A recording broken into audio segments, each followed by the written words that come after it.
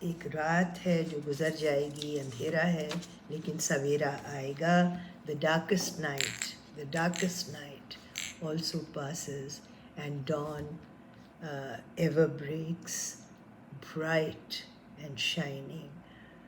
So on that prayer for peace, اللہ کرے دنیا میں انسان کے ساتھ انسانیت سے پیش آئے. شعیب اردو کے پلیٹ فارم سے آپ سے بس کچھ اپنے سینٹیمنٹس شیئر کرنا چاہتی، جی چاہا ایک دم. اور کبھی کبھی وہ کر لینا چاہیے جو جی چاہتا ہے. اقبال نے شاید کہا ہے، کیا کہا، لیکن کبھی کبھی اسے تنہا بھی چھوڑ دے، لازم ہے دل کے ساتھ رہے پاسبان عقل. یہی سوچنا چاہ رہی تھی کیا کہوں، یعنی کہ ضروری ہے کہ آپ اپنی عقل سے اپنے ڈیسیشنز کریں. لازم ہے دل کے ساتھ رہے پاسبان عقل. Don't let your heart go deciding making big decisions for you, لیکن کبھی کبھی اسے تنہا بھی چھوڑ دے، یعنی کہ کبھی کبھی let your heart take over. تو میرا خیال آج شام ایسا ہی ہوا کہ میرا جی چاہا آپ لوگوں سے بات کروں. اچھا لگا، امید ہے آپ کو بھی اچھا لگا ہوگا. شب بخیر، خدا حافظ، پھر ملیں گے اچھے وقتوں میں.